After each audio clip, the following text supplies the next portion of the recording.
This video tutorial is going to show you how to make the tablet cover. Now this fits an iPad mini or a Kindle. It's got a strap, it's got some wadding to give your device a bit of protection, and it's got the closure tab. We're going to use one pattern fabric for the outside and a contrast for the inside. So you will need 2 fat quarters or similar amounts of fabric, a bit of hook and loop closure tape, and the wadding in the middle. Now you don't have to use this, but it does help give your device some protection. So this is cotton batting. This is Hobbs Heirloom cotton. It's actually 20% polyester. But this is quite nice to work with. This is generally what quilters use. You could also use something like the synthetic curtain interlining. This is 100% polyester. Or you could just use a couple of sheets of craft felt. Again, it just gives a little bit of extra protection for your device. So I'm going to cut from my fat quarters. So when you open them up, they're probably going to be a bit creased. So it's worthwhile giving them a press with a steam iron. And I've cut myself a pattern. So obviously I do lots of these, but you could just draw the size onto your fabric with your chalk pencil and cut them out. Now it's 25 centimetres long by 19 centimetres, and we're going to cut 2 of these in main fabric and 2 in the batting. Okay, 2 in your main fabric, 2 in your batting. You're also going to cut from your main fabric 2 smaller pieces for your closure tab. Now those can be approximately 10 centimetres by 7 or 8. Doesn't have to be exact, it's just your little closure tab. Then you'll notice in my pattern I've got a line across the bottom. So when you cut the fabric for the inside, the lining part, you're going to cut that slightly shorter. So you're going to cut it 18 centimetres long. That's because the wadding takes up a bit of space inside. And if you make the lining the same length as your main fabric, it will sort of puddle up inside. Okay, so I'm going to go ahead and cut my pieces out. I'll just point out that when you're working with fabric, you need to have a look at the print. These are good examples here of what's called a one-directional print. These little flowers are only going one way. And on the back, we need to make sure that we've cut both sides according to the pattern on the fabric. You can see this one as well. Probably easier with this one. You can see the dogs need to be standing, not lying on their backs. Okay, so you need to be looking at your pattern and making sure you're working with the pattern. This one doesn't really matter. So these little diamonds can go anyway. So I've chosen to use the diamonds lengthways up and down the top of my case. You could, if you wanted to, have them running along the length of your case like that. Now you'll notice I haven't folded my fabric exactly in half because I don't need the full width or the full half width, and the little piece I've got left, I'm going to be able to get my enclosure tabs out of that. So I'm going to cut 2 of those from here. I'm also going to cut myself a long strip down here for the wrist strap. Now I recommend maybe about 36 centimetres long by 8 centimetres wide, But again, you could either leave it out or you could make it longer or shorter. So to recap, I've got my outer fabric, 2 pieces. Got my lining fabric, again, 2 pieces. You'll note the lining is just a little bit shorter, 1 centimetre shorter than the main fabric. I've also got my 2 closure tab pieces in the main fabric, although you could use a contrast if you wanted. And I've got my wrist strap. Now I've cut my wrist strap a little shorter because I actually found a spare little piece of fabric, so that'll be the finished length of it. That'll be fine. I've also got my batting, 2 pieces, the same size as the outer fabric, and 1 piece to put in the middle of the closure tab. Now we can take that to the sewing machine. The first thing I need to do is to make the closure tab and the handles. So I'm going to take my 2 pieces of small fabric, 2 small pieces of fabric should I say, and place them right sides together, and take my piece of batting and place that on the top. Now I'm going to sew down and along 3 sides, pivoting when I come to the corners. I'm going to use a 10mm seam allowance, so that's 1 centimetre.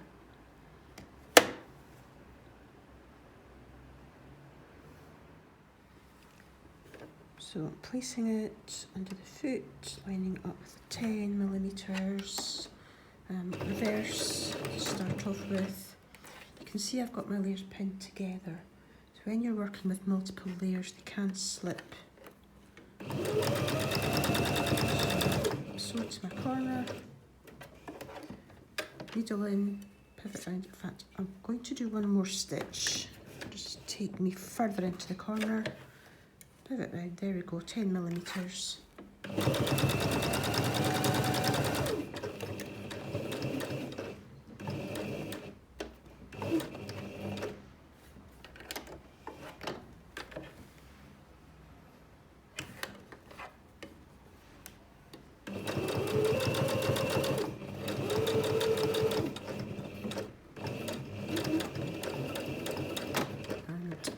Reverse stitching to finish off. Clip my threads.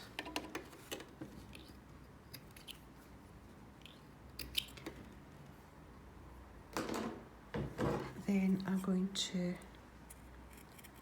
cut across my corners, because when we turn this inside out, or when we turn it through to the right side rather, all that fabric is going to end up stuffed into that corner.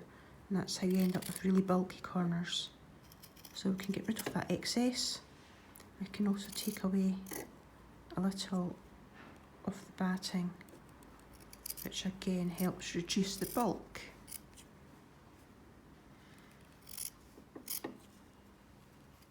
Now I should have my smaller trimming scissors here. So I've trimmed off the corners, taken out a bit of excess batting here. I'm going to give that a quick press and turn it through to the right side. Right. Press as it comes into the machine. I'm going to turn this to the inside. Poking out my corners.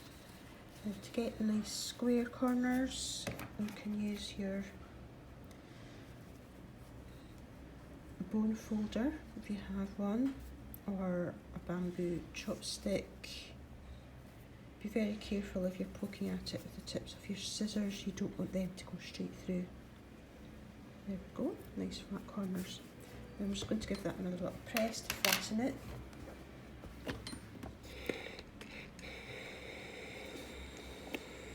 And I'm going to go and top stitch that and stitch the handle.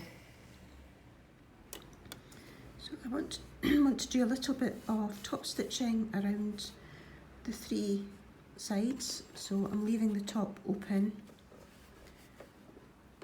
I'm going to use about 5mm for my top stitching, which is roughly in line just before the right hand feed dog.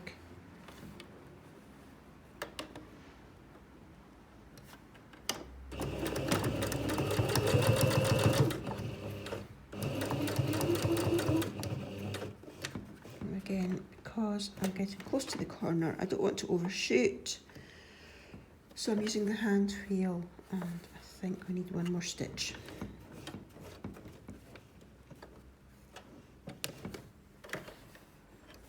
Right.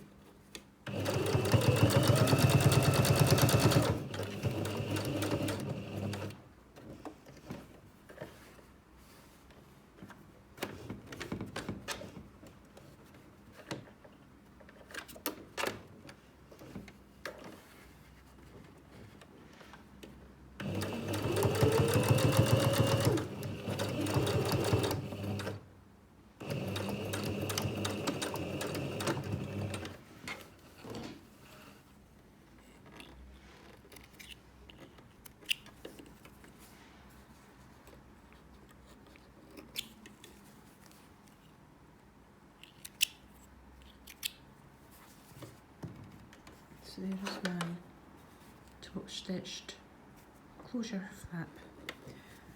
Now I've already pressed the handle, the strap, so I took my long strip and I folded it lengthways down the centre, and I pressed that with the iron.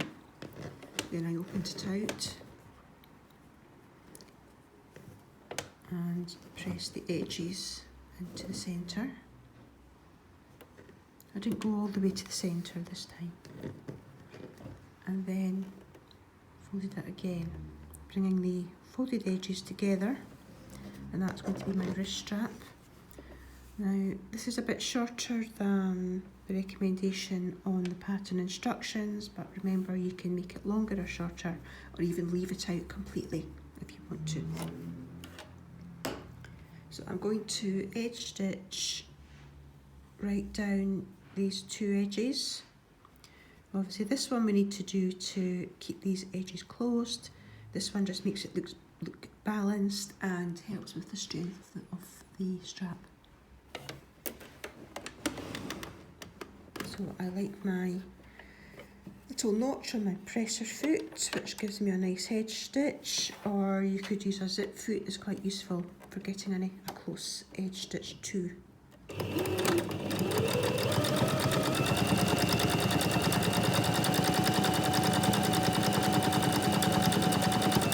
That's not speeded up, that's how fast I sew.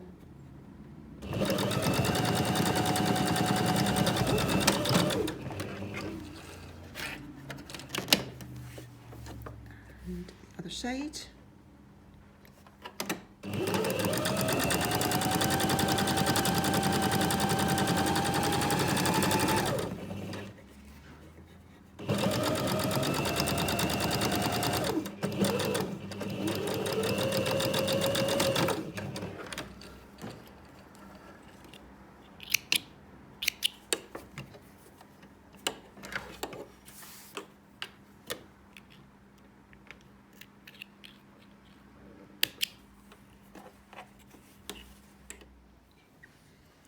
I want to start attaching all the bits together, so I'm going to take one of the outer pieces, the main fabric, and one piece of my batting.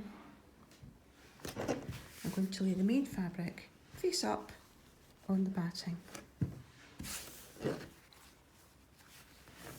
Again, just align them, make sure the edges are matching.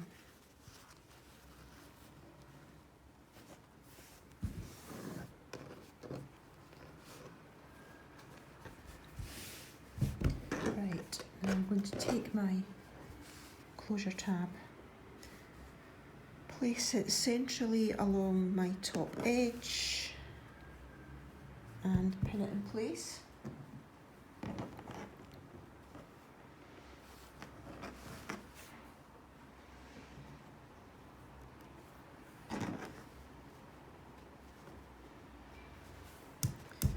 I'm going to take my wrist strap, fold this in two, pin this in position down one side of my device cover. Again, I'm going to just pin that in place. It doesn't matter which side. Now notice that I've put them facing in the way. You should know by now that everything in sewing is back to front, upside down, inside out. So it will eventually end up on the outside. I'm just going to run a little tacking stitch over there just to hold them in place. Now I do say tacking stitch, but we don't need to take this out. So I want to keep my stitching to within the seam allowance of 1 centimetre, and that way it won't show when the cover is finished.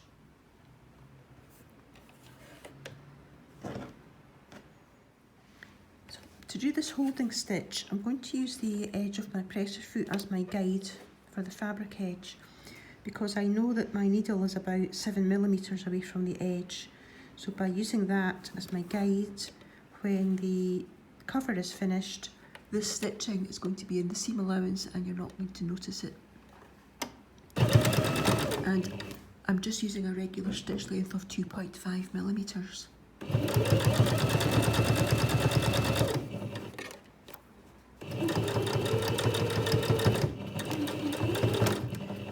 Because we have this wadding, you may feel the fabric sort of springing about and bouncing around and perhaps a bit of slippage.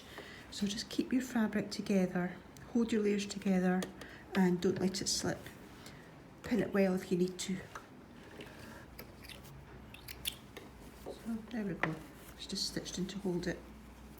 And I'm going to do the same with the handle.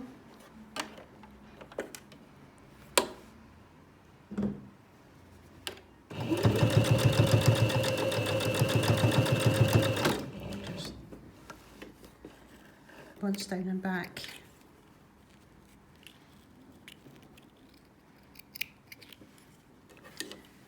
Right, we are ready to start assembling the cover. So I have the piece with the handle and closure tab stitched on. I'm going to take my second piece of the main fabric.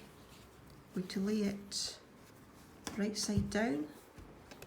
So the right sides are together.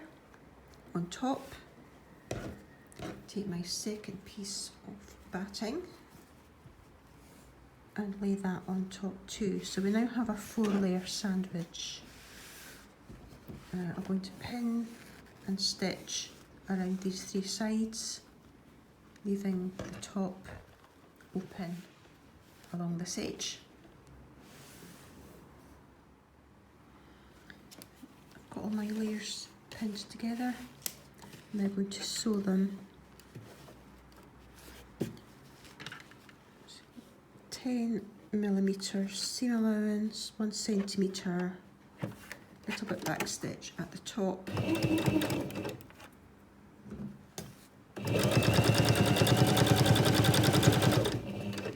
Take your pins out as you go. When you put your pins in perpendicular like this, they are far easier to take out.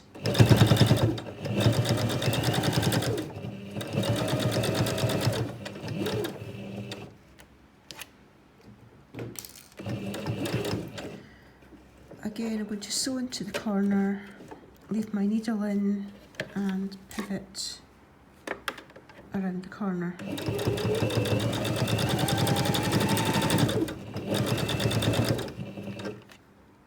And keeping a close eye on these layers, making sure they don't slip. You can see they're still beautifully aligned. Surprising, actually.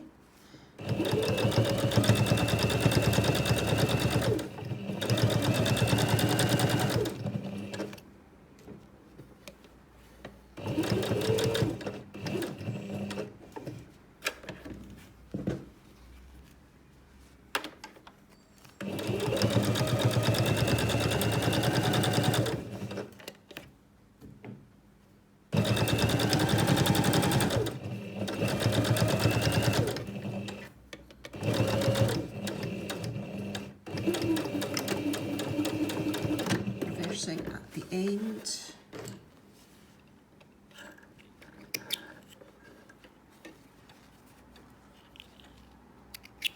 Right, I'm going to set that aside for a minute while I work on the lining.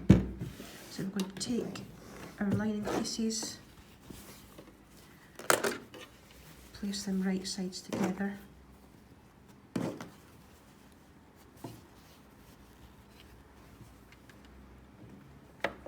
Again, you probably want to pin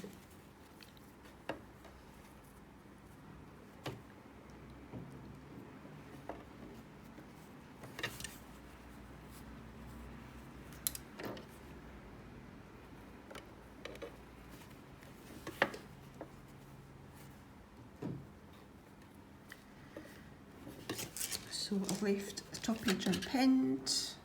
I'm going to sew down one short side and a little bit along the bottom.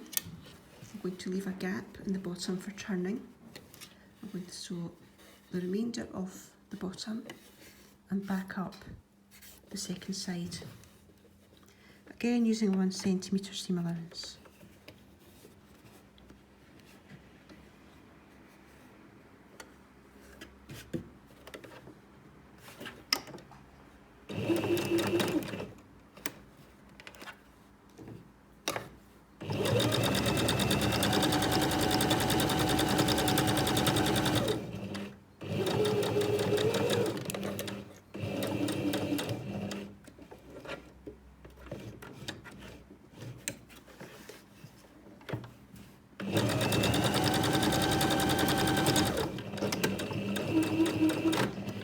So I've reversed there to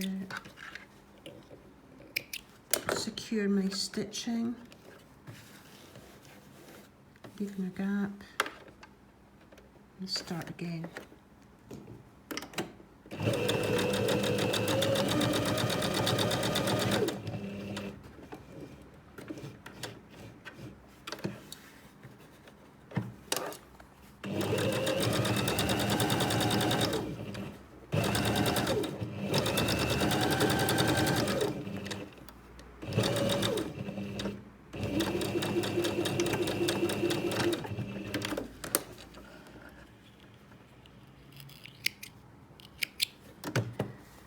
That's my lining. So as before, I'm going to snip these corners off.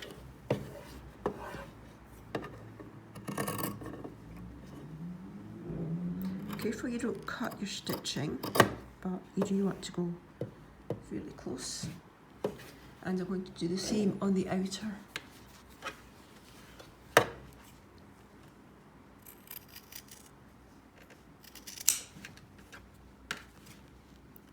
Again, I'm going to trim away some of this batting because we don't want all that bulk.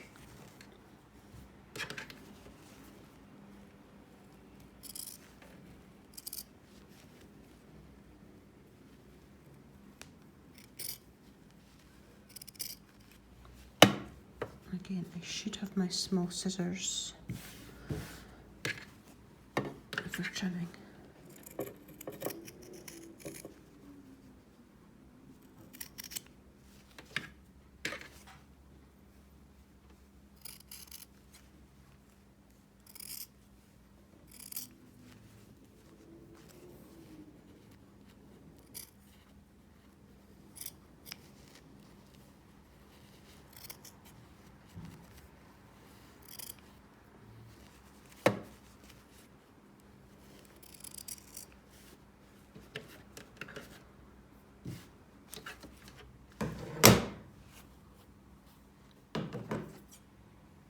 And of course, I'm going to go and press that now and turn it through.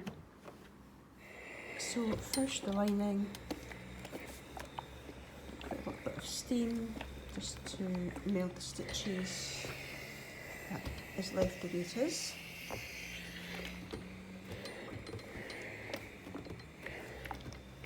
And if you are using a synthetic interlining, the curtain interlining, be careful with your iron because it will melt very easily. You see, this is 80% cotton, so it takes a fair bit of heat.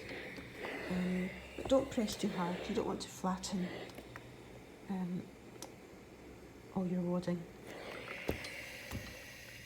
I'm going to turn this inside out,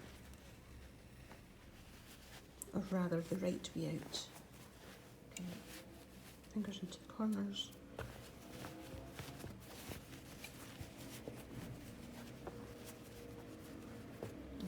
I want to open out these seams. So with pressure, just to pull them open.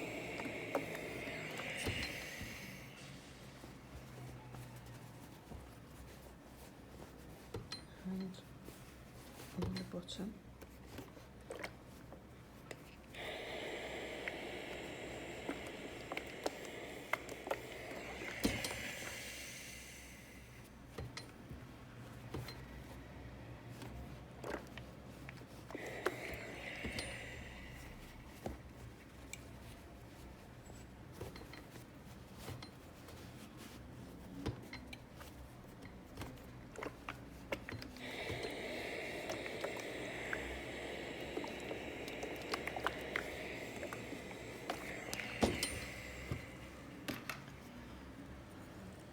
Again, I'm getting my little bone folder just to encourage the corners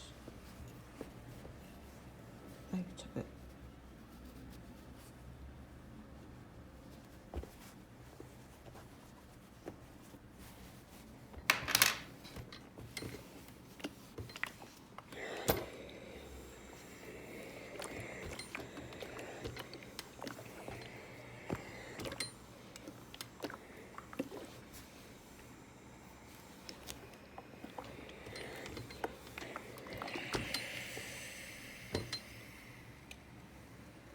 Right, now for assembly. I'm going to pick this up.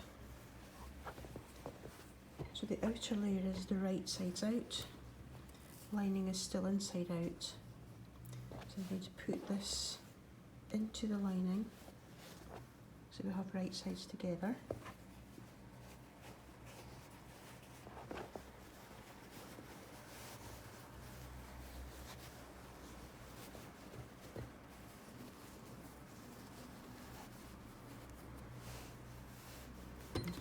All the way down. Now remember, we cut the lining shorter, so the outer layer will stick out the top. So what you do is just push it down and bring the top edges together like that, and matching side seams. So I'm going to go and pin this all now and stitch around the top. Now we've pinned all the way around the edge, the top edge rather. I'm going to sew that. So you may find it easier to sew if you can remove the accessories box from your machine. So you have the free arm. And we can pop this over. So again, I have a habit of starting on a side seam. I've no idea why. It doesn't make any difference because we're going to go all the way around. So again, 10 millimeters, 1 centimetre.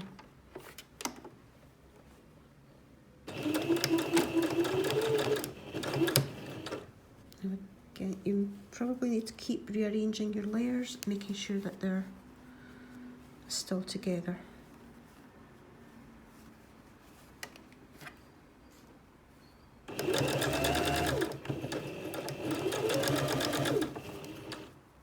Because the inside will want to keep popping out.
Back round to my starting point, so I've just reversed to secure my stitches and trimmed the threads off.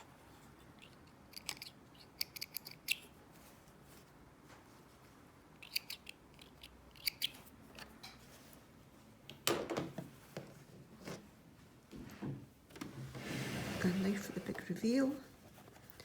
You can reach in through the gap you left in the lining.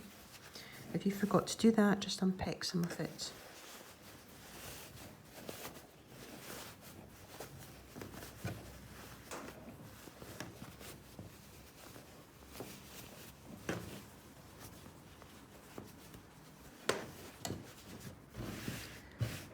Okay, now before I go any further, I'm going to give this edge a press. Of course I am.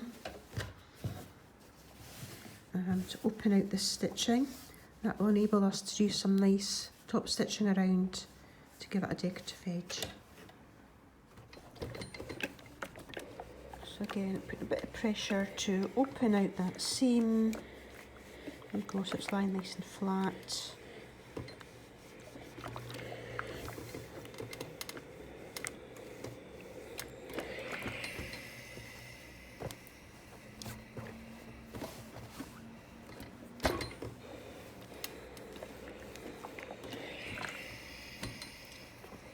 We can pop the lining, no we can't pop the lining back inside, we need to stitch up the bottom.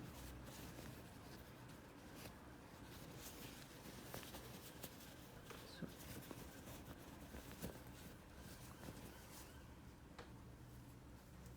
I'm going to fold these edges in and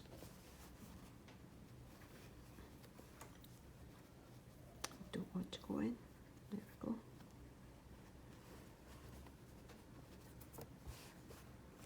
I'm going to press, creasing those edges. I'm going to do an edge stitch to close that gap, or you can slip stitch by hand.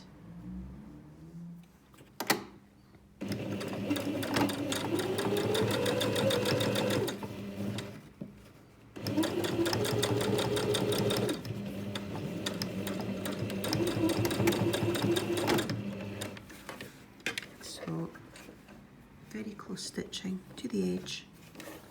You can hardly see it at all.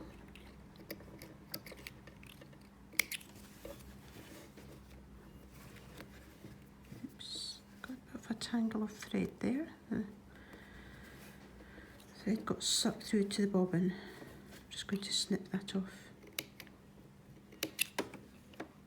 There we go.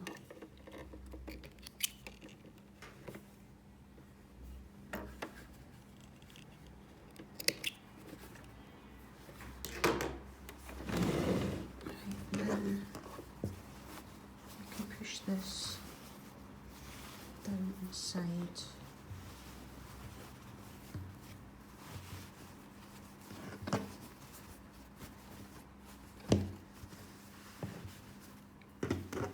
Right, now it needs another press, yes, more ironing.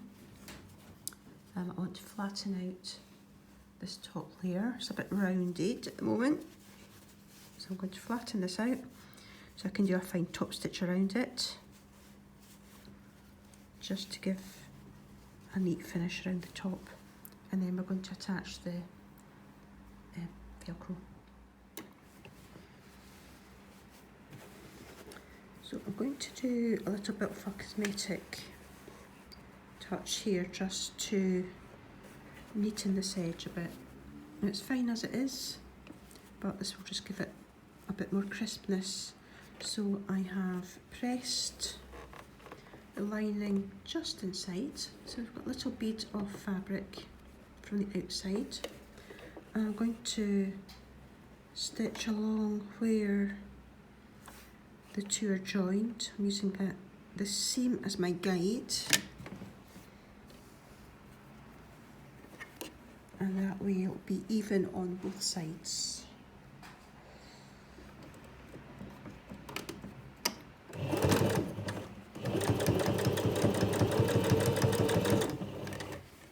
Again, I'm going around, but I'm doing it from the inside, so I'm not using my free arm this time.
Okay, so I think that looks a lot better. It's these little touches that just give a project that really finished look. So now for the hook and loop tape. So I'm going to go and grab my zip foot.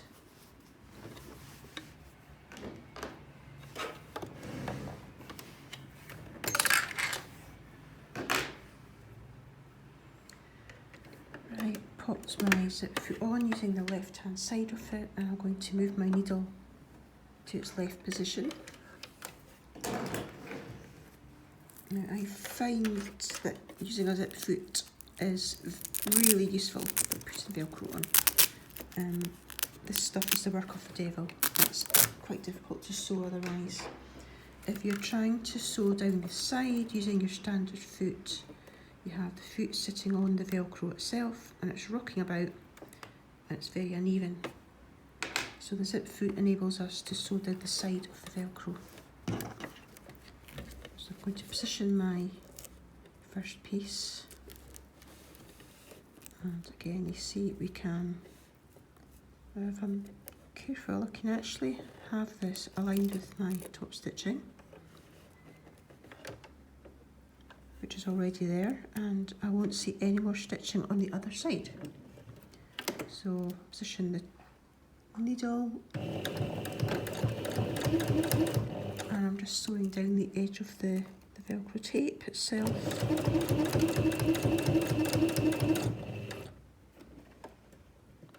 Sticky Velcro doesn't really work on fabric unless you stitch it on, and if you try to sew through sticky Velcro, it will gum up your machine and your needle just will not like it.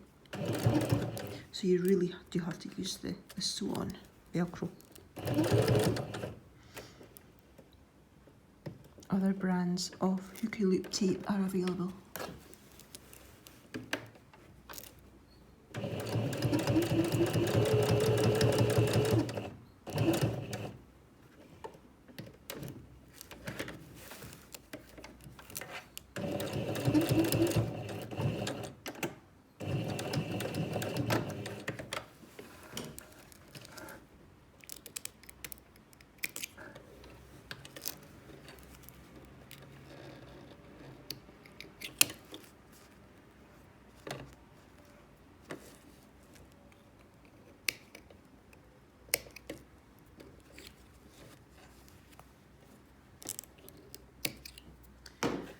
Now finally, to position the second part of the hook and loop tape, once we've got the first part on, you can just see where it wants to go.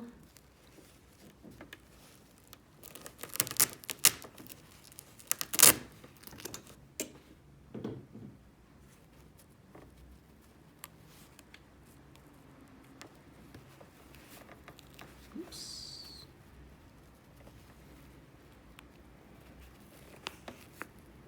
It really isn't easy to get pins through this. I'll just check. Yeah.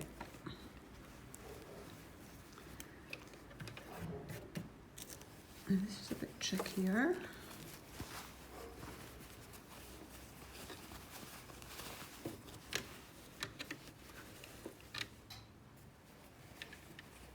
Let's do this from this side.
And there is one cover for your iPad mini or your Kindle.